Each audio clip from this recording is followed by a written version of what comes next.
ईश्वर का न्याय जीवन दान देता है, क्योंकि ईश्वर का न्याय करुणा से आता है, किंतु मनुष्य का न्याय लालसा से जन्म लेता है। समाज के नियमों पर प्रश्न उठाना विद्रोह होता है, और विद्रोह ही तो सामर्थ्य का प्रमाण है। दान देते वक्त उचित अनुचित का विचार करना उचित नहीं है। समाज के विरोध में दिया गया दान अवश्य पीड़ा उत्पन्न करता है। सूर्य की किरणों को किसी की आज्ञा की आवश्यकता नहीं होती, वो बादलों को चीर कर भी पृथ्वी तक पहुंच ही जाता है। जब तक हृदय का बल है तब तक कोई भी संघर्ष बड़ा नहीं है। जीवन की घटनाओं से हृदय का बल नहीं टूटता, मन का छल टूटता है। बुद्धि मार्ग को आधार बनाते हैं, किंतु हृदय अपने चरणों के साहस पर विश्वास रखता है। वो जानता है कि मार्ग निश्चित नहीं है, दिशा निश्चित है। अगर एक मार्ग अवरुद्ध हो तो दूसरे मार्ग का निर्माण करता है। प्रयत्न करने वाला सफल नहीं होता, हठ करने वाला सफल होता है। जल की प्राप्ति के लिए प्रयत्न करने वाला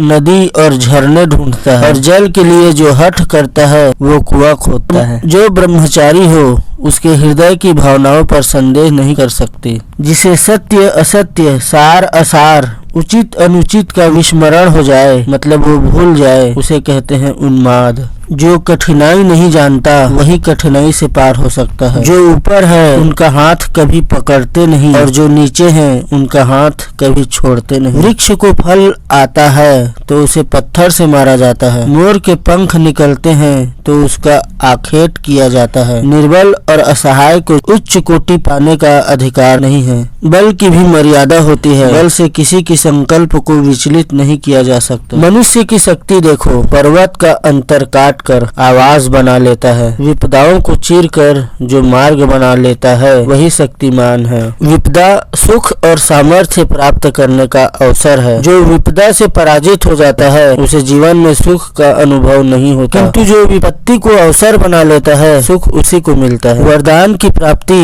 तपस्या के उपरांत ही प्राप्त होती है। जिनके पास सत्ता होती है उन्हें संबंधों से क्या, वो तो सत्ता में ही लीन तृप्त रहते हैं। पगड़ी जितनी बार बदलती है उतनी ही बार बालों की व्यवस्था बदलती है। माता की श्रेणी सबसे ऊपर होती है। हर क्षण भय के साए में रहना मृत्यु ही है। मनुष्य की प्रथम इच्छा होती है उसका जीवित होना। यदि किसी को कार्य करने की अनुमति न मिले तो वो उसका बहुत बड़ा अपमान होता है।